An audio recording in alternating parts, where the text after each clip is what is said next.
ఘనమైన పరిశుద్ధ నామమునికి మహిమ కలుగును గాక. దేవుని యొక్క మహాకృపను బట్టి గతకాలం అంతా కూడా కాల్చి కాపాడి మరొక రోజు మనకి ఇచ్చినందుకు దేవుని స్తుతించుకుందాం. హల్లెలూయా. అయా మీకే స్తుతులు స్తోత్రాలు ప్రభువా. మీ సన్నిధి మాకు తోడుగా ఉంచి నడిపించి మీ కృపలో వదిలించి సహాయం చేస్తున్నందుకు మీకు వందనాలు ప్రభువా. అయ్యా వాక్యం ద్వారా మీరు మాతో మాట్లాడి వాక్యం అందరైతే వినిస్తున్నారు వాళ్ళందరూ కూడా మీరు దీవించి ఆశ్రయించమని ఇస్తున్నాం అడిగి వేడుకొంచున్నాం తండ్రి. ఆమేన్. అబ్రహాంతో చేసిన వాగ్దానం ఆ రోజు దేవుడు మాట్లాడాడు. అబ్రహాంతో చెప్పి ఆదికాండ 15 అధ్యాయంలో చెప్పాడు కదా. చెప్పిన రీతిగానే కాని దేశంలో జనులు ఉంటారు, 400 సంవత్సరాల తర్వాత నేను వారిని తీసుకుని వస్తానని చెప్పి దేవుడు మాట ఇచ్చాడు. మాట చొప్పున ఇక్కడ కార్యం జరిగిస్తూనే ఉన్నాడు. అన్నలు యోసేపును అమ్మివేసిన, అన్నలు యోసేపుని ఆ గుంటలో పడదోసిన దేవుడు అన్ని చూస్తున్నాడు. దేవుడికి అన్ని తెలుసు, అన్ని గమనిస్తున్న దేవుడు. యోసేపు ఐగుప్తు వెళ్ళిన తర్వాత ఐగుప్తులో గొప్ప ప్రధానమంత్రిగా, అధికారిగా, ఐగుప్తు దేశానికే ఏలేవాడిగా, పరిపాలించేవాడిగా దేవుడు హెచ్చించాడు. అక్కడ గొప్ప చేశాడు. ఆ తర్వాత దాదాపుగా 15 సంవత్సరాలు యాకోబుని తండ్రిని చూడలేదు. తండ్రిని చూడక ఈ అన్నలు అక్కడికి వచ్చినప్పుడు, ఐగుప్తులో ఆహారం ఉన్నదని తెలుసుకొని వారు అక్కడికి వచ్చినప్పుడు, అక్కడ ఆ అన్నలు చూసి, ఆ తండ్రి కుటుంబాన్ని చూసి వాళ్ళ అన్నల దగ్గర కఠినముగా ప్రవర్తించి, అన్నల యొక్క మనసంతా ఎరిగి వారు పశ్చాత్తాపం పొందిన తర్వాత 2 సార్లుగా వారిని శోధించి తన్ను తాను ప్రత్యక్షపరుచుకున్నాడు. నేనే నీ తమ్ముడైన ఏశావును, నీ తమ్ముడైన యోసేపునని చెప్పేసి ప్రత్యక్షపరుచుకొని వారికి తెలియచేసి అప్పుడు చెప్పి వాళ్ళకి పంపిస్తూ ఉన్నాడు. తండ్రిని కూడా తీసుకొని రమ్మని. తండ్రిని తీసుకొని రమ్మన్నప్పుడు తండ్రిని తీసుకురావడానికి యాకోబు దగ్గరికి వెళ్ళారు. యాకోబు దగ్గరికి వెళ్ళినప్పుడు యాకోబు ఇప్పుడు తీసుకున్న ఈ నిర్ణయం వెంటనే ఆయన బెయేర్షెబాకి బయలుదేరి వెళ్తున్నాడు. బెయేర్షెబా అంటే యాకోబు వాళ్ళ అన్నయ్య అయిన ఏశావును మోసం చేసి, తండ్రిని మోసం చేసి ఏశావు చంపడానికి వస్తూ ఉంటే లాబాను దగ్గరికి బయలుదేరి వెళ్తూ ఉండగా ఆ దారి మధ్యలో ఆ రాత్రి అర్ధరాత్రి అక్కడ పడుకొని ఉన్నప్పుడు దేవుడు దర్శనమందు మాట్లాడుతున్నాడు. ఒక నిచ్చెన ఆయన కనబడగా నిచ్చెనలో దేవదూతలు ఎక్కిపోతూ దిగి వస్తూ ఉన్న ఆ యొక్క పరిస్థితిలో దేవుడు మాట్లాడుతూ నేను అబ్రహాము దేవుడను, ఇస్సాకు దేవుడను, యాకోబు దేవుడనని ఆ రోజు చెప్పిన ఆ దేవుడు చెప్తున్నాడు కదా, నిశ్చయముగా నేను దీవిస్తాను, నిశ్చయముగా నేను ఆశీర్వదిస్తానని చెప్పేసి యాకోబుకు ఆ రోజు సెలవిచ్చిన ఆ దేవుని సన్నిధికి మరలా ఈరోజు వస్తూ ఉన్నాడు. మరలా ఈరోజు వచ్చి ఆయనతో మాట్లాడుతున్నాడు. ఆయనతో దేవుడి దగ్గరికి వచ్చి అడుగుతూ, నేను ఐగుప్తు వెళ్ళొచ్చా ప్రభువా అని చెప్పేసి దేవుని అడుగుతుండగా దేవుడు అంటున్నాడు కదా, నిశ్చయముగా నువ్వు ఐగుప్తు వెళ్ళొచ్చు. అబ్రహాముతో నేను వాగ్దానం చేసిన ప్రకారం ఐగుప్తులోండి నేను నీ జనులను తీసుకొని వస్తాను, నీతో కూడా వస్తాను, నీకు తోడుగా నేను ఉంటాను అని చెప్పి దేవుడు యాకోబుతో మాట్లాడుతూ వాగ్దానం చేస్తున్నాడు. వాగ్దానం చేసినట్టుగానే దేవుడు యాకోబుతో పాటు ఉన్నాడు. అలాగే దేవుడు విడువనివాడు, ఎడబాయనివాడు. నిజంగా చూడు, మనం యెషయా గ్రంథం మనం చూసినట్లయితే యెషయా గ్రంథం 43 అధ్యాయం 1వ వచనంలో 1 వచనంలో అయితే యాకోబు, నేను నిన్ను సృజించిన వాడనగు యెహోవాను, ఇశ్రాయేలు నిన్ను నిర్మించిన వాడును, ఇలాగ సెలవిస్తున్నాడు, నేను నిన్ను విమోచించి ఉన్నాను, భయపడకము, పేరు పెట్టి నిన్ను పిలిచున్నాను, నీవు నా సొత్తు. హల్లెలూయా. నువ్వు నదుల్లో పడి వెళ్ళినా నీకే హాని కూడా కలగదు, జలముల్లో పడి వెళ్ళినా నీకేమీ కూడా జరగదు అని చెప్పి దేవుడు చెప్తున్నాడు. అలాగే యెషయా గ్రంథం 41 అధ్యాయం 10వ వచనంలో కూడా అన్నాడు కదా, నీవు నా దాసుడు అనియు, నేను నిన్ను ఉపేక్షింపక ఏర్పరచుకుంటున్నానియు, నేను నీతో చెప్పి ఉన్నాను, నీకు తోడై ఉన్నాను, భయపడకము, నేను నీ దేవుడనే ఉన్నాను, దిగులు పడకము, నిన్ను బలపరుతును, నీకు సహాయం చేయవాడును నేనే, నీతి అను నా దక్షిణ హస్తముతో నిన్ను ఆదుకొందును. హల్లెలూయా. దేవుడు తోడుగా, యాకోబు నేనాడు కూడా మర్చిపోలా, తోడుగా ఉన్నాడు. మామయ్య లాభాను మోసం చేసినప్పుడు కూడా అన్యాయం తీర్చాడు. నీతి గల ఆయన దక్షిణ హస్తాన్ని తోడుగానే ఉంచాడు. ఇప్పుడు బయలుదేరి వెళ్తూ ఉన్నాడు. ఎన్నో రోజుల తర్వాత చనిపోయాడు అనుకున్న కుమారుడు బ్రతికే ఉన్నాడని తెలిసిన తర్వాత అసలు హృదయమంతా పొంగుతూ కుమారుని చూడాలని ఆశతో బయలుదేరుతూ ఉన్నాడు. దేవుడు అంటున్నాడు, నీ కుమారుడే, ఆయన కన్నులు, ఆయన నీ కన్నులు మూసేంత వరకు కూడా, నీ కన్నుల మీద చేతులు, అంటే మరణావస్థ వరకు కూడా నువ్వు ఆయన దగ్గరే ఉంటావు అని చెప్పేసి దేవుడు చెప్తున్నాడు. దేవుడు చెప్పిన రీతిగానే సమస్తములు కూడా అక్కడ జరుగుతున్నాయి. తర్వాత ఇక్కడ కొన్ని వచనాలు చూసినట్లయితే ఎంతమంది ఐగుప్తు వెళ్తున్నారు అనేది, అలాగే 12 గోత్రాల వారి నుండి వారి వారి సంతానం ఎవరైతే ఉన్నారో ఆ సంతానపు వారి లెక్క చొప్పున మొత్తం కూడా వారు యోసేపు సంతానంతో సహా 70 మందిగా ఐగుప్తులో స్థిరమవడానికి వెళ్తున్నారు. ఐగుప్తులో స్థిరమవడానికి వెళ్తూ ఉండగా వాళ్ళందరూ అక్కడ కూడా చేరిన తర్వాత యోసేపు తండ్రిని ఎదుర్కోవడానికి తన రథమును తీసుకొని అక్కడికి బయలుదేరి వెళ్ళి వారికి గోషేన్లో ఒక స్థలాన్ని సిద్ధం చేశారు. అక్కడ ఈ ఐగుప్తు తీసుకొని వెళ్తున్నప్పటికీ కూడా వీరికి ప్రత్యేకమైన ఒక స్థలాన్ని, ప్రత్యేకమైన ఒక ప్రదేశాన్ని ఉంచారు తప్ప ఐగుప్తు దేశంలో వారితో కలిసిపోయేలాగా, వారితో ఉండేలాగా, వారి జీవన శైలి, వారి జీవన విధానాన్ని వీరు అనుసరించేలాగా అక్కడ ఉంచలా. వారిని గోషేన్ అనే ప్రాంతంలో ప్రత్యేకంగా వారిని ఉంచాడు. ప్రత్యేకంగా వారికి ఒక స్థలాన్ని దేవుడు సిద్ధం చేశాడు. దేవుడు ప్రత్యేకపరిచేవాడే కానీ గుంపులో కల్పించేవాడు కాదు. మనం ఎక్కడ ఉన్నా సరే మనం ప్రత్యేకం. దేవుడు మనకు తోడుగా ఉన్నాడు. ఎందరిలో ఉన్నా సరే దేవుడు మన పక్షాన ఉన్నాడు. మనం దేవునికి తోడుగా మనం దేవునితో మనం ఉండాలి. ఆయన కృపాహస్తం కిందే మనం ఉండాలి. ఆయన దయాహస్తం కిందే మనం ఉండాలి. ఐగుప్తు జనుల ఆచారాల్లోకి వెళ్ళలేదు. ఐగుప్తు జనుల వాళ్ళ యొక్క విధానాల్లోకి వెళ్ళలేదు. ఐగుప్తులోనే జీవిస్తున్నారు. మనం కూడా లోకంలోనే జీవిస్తాం. లోకంలోనే మనం బ్రతుకుతాం. కానీ లోక విధానం ఏది కూడా మనలోనికి రావడానికి లేదు. చూడు, నదిలోనే పడవ ఉంటుంది. పడవ నదిలో మాత్రమే వెళ్తుంది. ఆ పడవలోకి నీళ్ళు వచ్చినాయి అనుకో, పడవ మునిగిపోద్ది. పడవ నదిలోనే వెళ్ళాలి. అలాగే మనం కూడా లోకంలోనే జీవించాలి. లోకంలో జీవించాలి కానీ లోకం ఏది కూడా మన దగ్గరికి రాకూడదు. మనందరికీ డబ్బు అవసరమే, కానీ డబ్బే జీవితం అవ్వకూడదు. సుఖానుభవం కోసం మన జీవితాలు దేవునికి దూరం చేసుకోకూడదు. దేవుని దగ్గరగా ఉండాలి. దేవుడు చెప్పినట్లుగా, దేవుడు కోరుకున్నట్లుగా మన జీవితాన్ని సాగించాలి. ఇప్పుడు ఐగుప్తులోకి వెళ్తున్నారు, కానీ వీరు ప్రత్యేకమైన గోషేన్లోనే వీరు ఉంటున్నారు. ఆ గోషేన్లో వీరు జీవించడానికి అక్కడికి వెళ్తూ ఉన్నారు. దేవుడు వారికి తోడుగా ఉన్నాడు. అందుకే చెప్తున్నాడు యాకోబుతో కూడా, నేను నీకు తోడై ఉంటాను, నేను నీకు సహాయం చేయవాడను నేనే అని దేవుడు చెప్పాడు. చెప్పిన రీతిగానే వారిని అక్కడికి పంపిస్తూ ఉన్నాడు. చెప్పిన రీతిగా వారిని అక్కడికి పంపిస్తున్నాడు. చూడు, అక్కడ చూసిన తర్వాత లాస్ట్ వచ్చిన మనం చూస్తే ఆదికాండం 46 అధ్యాయం 29వ వచనంలో యోసేపు తన రథమును సిద్ధం చేయించి తన తండ్రి అయిన ఇశ్రాయేలు ఎదుర్కొనుటకు గోషేనుకు వెళ్ళి అతనికి కనబడెను. అప్పుడు అతడు అతని మెడ మీద పడి అతన్ని ముద్దు పెట్టుకొని ఎంతో ఏడ్చెను. హల్లెలూయా, హల్లెలూయా. తన మెడ మీద పడి ముద్దు పెట్టుకొని ఎంతో ఏడ్చాడు. ఈ మెడ మీద పడి ముద్దు పెట్టుకున్న ఒక సంఘటన మీకు గుర్తొస్తుందా ఎక్కడన్నా? ప్రభువైన యేసుక్రీస్తు వారు చెబుతూ, ఒక తండ్రికి 2 కుమారులు ఉన్నారు. ఆ 2 కుమారులు చిన్నవాడు తన ఆస్తినంతా కూడా ఇవ్వమని తండ్రితో పోట్లాడి తీసుకుని వెళ్ళిపోయాడు. తీసుకుని వెళ్ళిపోయి అక్కడ తన ఇష్టానుసారంగా బ్రతికాడు. డబ్బంతా వ్యయపరుచుకున్నాడు, ధనమంతా వ్యయపరుచుకున్నాడు.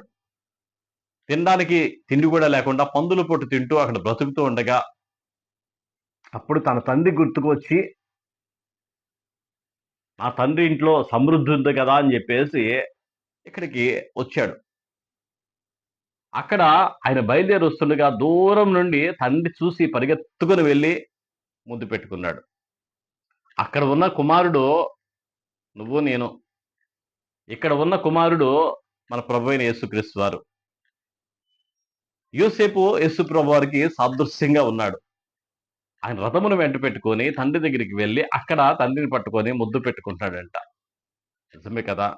యేసు ప్రభు వారు ఈ లోకానికి వచ్చి 33.5 సంవత్సరాలు ఈ లోకంలో బ్రతికి, లోకంలో జీవించి సిలువలో వేలాడుతూ ఒక్క క్షణం ఆయన ఎడబాటును తట్టుకోలేక ఆయన అంటున్నాడు, ఏలీ ఏలీ లామా సబక్తాని, నా దేవా నా చెయ్యి ఎందుకు విడిచావయ్యా అని చెప్పి ఆ ఎడబాటును తట్టుకోలేకుండా ఉన్న ఆ దేవుడు.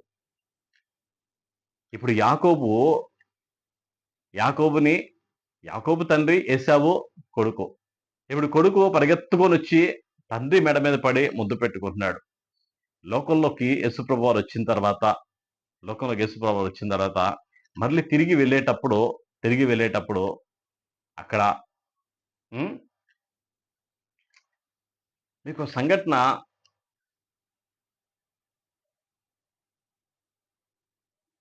అక్కడ యేసుప్రభువారు మరణించారు. పునరుద్ధానుడైన ఆదివార దినమున ఒక దివ్యమైన సంఘటన ఒకటి జరుగుతా ఉంది. యేసుప్రభు పునరుద్ధానుడే లేచాడు. ఆ బండ తొలిపించారు. ఆ బండ తొలిపించిన తర్వాత బండ తొలగిపోయిన తర్వాత మరియా, మగ్దలేన మరియా వాళ్ళిద్దరు కూడా యేసుప్రభు వారి దగ్గరికి వచ్చారు. అక్కడికి వచ్చినప్పుడు బండ బండ తొలగిపోయి ఉండడం వారు చూసి, లోపల యేసుప్రభు వారు లేరని తెలిసి అక్కడ బయటికి వచ్చి వాళ్ళు ఎతుకుతూ ఉండగా ఎంత వెతికినా కనపడలా. ఈలోపు దూతలు వచ్చి చెప్పారు, ఆయన ఇక్కడ లేడు అని చెప్పి వాళ్ళు చెప్పారు. చెప్పగానే పరిగెత్తుకొని వెళ్ళి శిష్యులకు చెప్పింది. చెప్తే ఆ శిష్యులు కూడా అక్కడికి వచ్చారు. ఎక్కడికి? ఆ సమాధి దగ్గరికి వచ్చి వాళ్ళు వెతికి వాళ్ళు వెళ్ళిపోయారు. కానీ మరియా అక్కడే ఉండి తన కన్నులన్నీ కూడా చుట్టూ ఉన్న ప్రదేశాలన్నీ కూడా చూస్తున్నాయంట. నా ప్రభువుని ఎక్కడైనా ఉంచారో, నా ప్రభువుని ఎక్కడైనా దాచిపెట్టారేమో అని చెప్పేసి ఎదురు చూస్తూ ఉందంట. ఎవరైనా దొంగిలించారేమో అని చెప్పేసి తన కన్నులు వెతుకుతా ఉన్నాయి. ఆ వెతుకుతున్న ఆ కన్నులను ఎవరు చూశాడంటే ప్రభు చూశాడు. నిజానికి అక్కడ మనం ప్రకటన గ్రంథంలో చూసినట్లయితే అక్కడ ఒక దేవదూత, బలిష్టమైన దేవదూత అక్కడ నిలబడి రొమ్ము కొట్టుకుంటూ ఆకాశమందు గాని, భూమి మీద గాని, భూమి కింద గాని ఎవరైనా ఈ జీవ గ్రంథాన్ని విప్పడానికి యోగ్యత కలిగిన వాడు ఉన్నాడా అని చెప్పేసి ఆ రొమ్ము కొట్టుకొని ఏడుస్తూ ఉండగా ఒక దూత వచ్చి ఆయన ఆదరిస్తూ, ఇదిగో వధింపబడిన దేవుని గొర్రెపిల్ల, జై జీవితంతో ఆయన వస్తున్నాడు అని చెప్పేసి వాళ్ళకి చెప్తా ఉన్నాడు.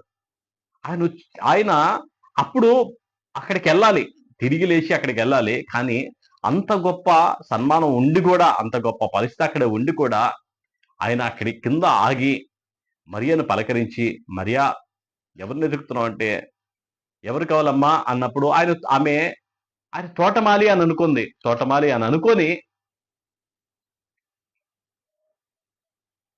నా ప్రభువుని ఎవరైనా దొంగిలిచ్చారా, నువ్వేం దొంగిలిస్తే నాకు చెప్పు, నేను ఎత్తుకొని పోతా అంటుంది. ఆమె ఎత్తుకొని పోయిద్దంట ప్రభువుని. అంటే ఆమె ప్రేమ, ఆమెకున్న ప్రభు మీద ఉన్న ఆప్యాయత. ప్రభు అన్ని చూస్తాడు. మన మనసులో ఉన్న ఉద్దేశాలు, మన మనసులో ఉన్న గమనించే ప్రతి దాన్ని కూడా చూసే దేవుడు.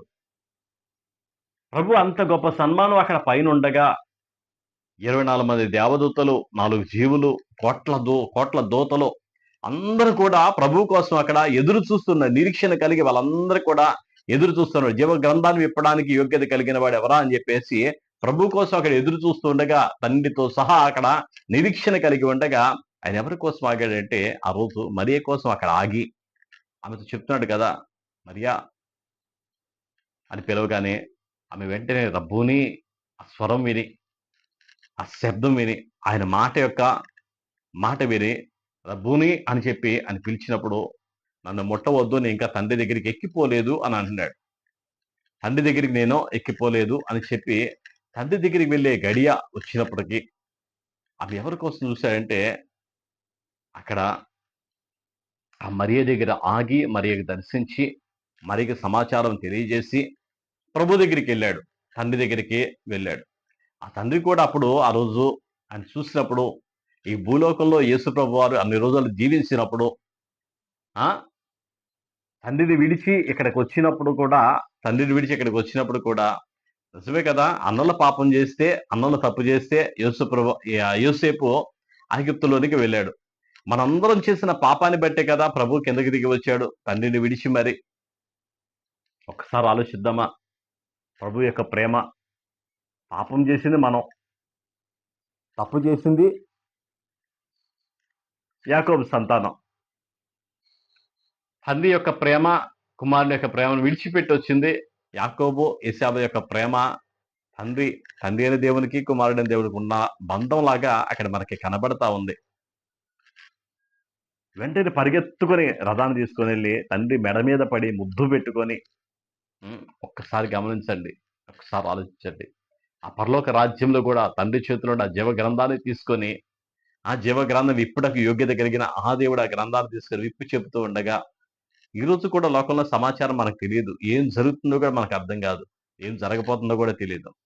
కానీ ఈ వాక్యం దగ్గరికి వచ్చినప్పుడు, ప్రభు దగ్గరికి వచ్చినప్పుడు అనేకమైన విషయాలు మనకి దేవుడు తెలియజేస్తాడు. అనేకమైన సమాచారం దేవుడు మనకు తెలియజేస్తాడు. మనం ఎవరమో, ఎక్కడి నుండి వచ్చామో, ఏమవుతామో, పరమను విడిచి వచ్చాం, మరలా పరలోకానికి వెళ్ళాలి. కానీ లోకంలో పాపంలో చిక్కుపోయి నరకానికి పోతున్నాం. ఆ దారిలో కాదు కానీ ప్రభువు దగ్గరికి వెళ్ళాలని చెప్పేసి, దేవుడి దగ్గరికి వెళ్ళాలని దేవుడు మనకు అనేక విధాలుగా దేవుడు మాట్లాడుతున్నాడు. నిజమే కదా. ప్రభువే కనుక భూమి మీదకి దిగి రాకపోతే నీకు నాకు విమోచన ఎక్కడిది? నరకంలో మగ్గవలసిందే కదా, నాశనంలోకి వెళ్ళవలసిందే కదా. మనకి దేవుడు ఎవరో తెలియదు కదా. కనబడి వారందరూ దేవుడే అనుకుంటాం. ఎక్కడెక్కడో మన జీవితం ఏవేవో చేస్తాం, కానీ మన పాప జీవితాన్ని మాత్రం మనం పోగొట్టుకోం. మన పాపిష్టి జీవితాన్ని మాత్రం మనం వదిలిపెట్టుకోం. అది పాపి జీవితాన్ని మనకు తెలియదు. మనం తెలియజేసేవారు ఎవరు కూడా లేరు. ఈ భూమి మీద ఎవ్వరు కూడా లేరు. నీ కన్నులతో చేసిన పాపమే కానీ, నీ మాటతో చేసిన పాపమే కానీ, నీ చెవులతో చేసిన, నీ దేహంతో చేసిన, కాళ్ళతో చేసిన, చేతులతో చేసిన, నీ మనసుతో చేసిన ప్రతి దాని విషయమై దేవుడు అన్నిటికీ కూడా విడుదల, విమోచన ఇచ్చేది ఆయనే. ఆ ప్రభు విమోచించకపోతే మన జీవితాలకు విడుదల లేదు. యోసేపు పరిగెత్తుకొని వెళ్ళి తండ్రిని హత్తుకొని మెడ మీద ముద్దు పెట్టి ఐగుప్తు దేశంలో వారి దగ్గర తీసుకుని వెళ్తా ఉన్నాడు. గోషేన్లో వారికి ఒక స్థలాన్ని సిద్ధం చేశాడు. అక్కడ వారికి నివాసం అనేది ఏర్పాటు చేసి వీళ్ళ విషయమై వెళ్ళి ఐగుప్తు రాజుకి చెప్తున్నాడు. ఫరోకి వెళ్ళి చెప్తూ ఉన్నాడు, నా ఇంటి వారు, నాన్నలు, నా తండ్రి కూడా వచ్చాడు అన్నప్పుడు వాళ్ళు కూడా సంతోషపడ్డారు. ఎందుకంటే యోసేపు యొక్క వ్యక్తిత్వం అలాంటిది. మన యొక్క వ్యక్తిత్వం బాగున్నట్టుంటే లోకంలో మన చుట్టూ ఉన్న వారందరూ కూడా మనల్ని ప్రేమిస్తారు. మనం చెప్పినవన్నీ కూడా వింటారు, వాళ్ళు గ్రహిస్తారు. మన వ్యక్తిత్వం బాగాలేదనుకో, మన పద్ధతి బాగాలేదనుకో ఎవరు మన దగ్గర చేర్చుకోరు. ఎన్ని మాటలు చెప్పినా, ఎంత చేసినా మన ప్రవర్తన అనేది చూస్తారు. మన ప్రవర్తన అది దేవునికి అంగీకారంగా ఉండాలి. దేవుడు కోరినట్టుగా, దేవుడు మెచ్చుకున్నట్లుగా అది ఉండాలి. లోకం మెచ్చుకున్నట్టు కాదు, మనుషులు మెచ్చుకునేట్టు కాదు. దేవుడు మెచ్చుకునేట్లుంటే మనుషులందరూ మెచ్చుకుంటారు. యోసేపు యొక్క ప్రవర్తన దేవుడు మెచ్చుకునేలా ఉంది. అందుకని ఐగుప్తు రాజు కూడా వాళ్ళకి ఒక ప్రత్యేకమైన ప్రదేశాన్ని ఇచ్చి ఇవ్వమని చెప్పేసి ఆయన మాట ఇచ్చాడు. ఆ ప్రకారమే వెళ్ళాడు. దేవుడి మాటలు దీవించి ఆశ్రయించడు గాక. మనం కూడా అక్కడ యోసేపుని చూసినప్పుడు మన సాక్షాత్తు ప్రభు అయిన యేసుక్రీస్తు వారి సన్నివేశాన్ని మనం చూడగలుగుతాం. ఆ పరలోక రాజ్యంలో ఆ రోజు జరుగుతున్న ఆ సన్నివేశాన్ని మనం గ్రహించుకోగలుగుతాం. యేసేపు యొక్క అన్నంలో చూసినప్పుడు మనందరూ స్థితిగతులు మనం గమనించుకోగలుగుతాం. మనం చేసిన పాపం ప్రభు దిగి వచ్చాడు. ఏశావు కుమారులు వాళ్ళు చేసిన పాపం యోసేపుని ఐగుప్తు దేశంలో ఎన్నో రోజులు బాధపడ్డాడు, నాన్నవారు ఎవరు లేక. ఇక్కడ కూడా తండ్రి దూరమై రోజు ఒలివ కొండలకి వెళ్ళి ప్రార్థన చేసేవాడు. ఎప్పుడు కూడా ఆయన కృపాసన కూర్చునే ఆ దేవుడు ప్రభు మనకి తోడుగా ఉంటాడు, మనకు సహాయం చేస్తాడు. దేవుడి మాటలు దీవించి ఆశ్రయించడు గాక. ప్రార్థన చేసుకుందాం. స్తోత్రం నాయన, మహాపరిశుద్ధుడు అని దేవ, మీకే వందనాలు, స్తోత్రాలు. మహోన్నత మహాగనుడ, గొప్పవాడా, మీకే స్తోత్రాలు. దీవించండి, ఆశ్రయించండి, సహాయం తెచ్చండి. వాక్యాన్ని ప్రభా నీరు కట్టి ఫలింపచేసి ప్రభా అయ్యా నిలిచిన వారందరికీ కూడా దీవెన, జ్ఞానం, కృప దయచేసి మీరు మహిమ పొందమని అయ్యా ఏ లోటు లేకుండా సహాయం దయచేయండి ప్రభా. అయ్యా మమ్మల్ని కుటుంబాలు కూడా దీవించి ఆశించి ప్రభా, ప్రసంగ సంఘాన్ని కూడా దీవించి ఆశించి విశ్వాన్ని తోడుగా నడిపించి మీరే మహిమ పొందమని, అన్ని విషయాల్లో మీ నామని మీరు మహిమ తెచ్చుకోమని యేసునామములో అడుగుచున్నాం తండ్రి. ఆమేన్, ఆమేన్, ఆమేన్. తండ్రి అయిన దేవుని ప్రేమ, కుమారుడైన కృప, పరిశుద్ధాత్మకమైన సాహసం సదాకాలం తోడుగా నడిపించును గాక. ఆమేన్, ఆమేన్. అందరికీ వందనాలమ్మా.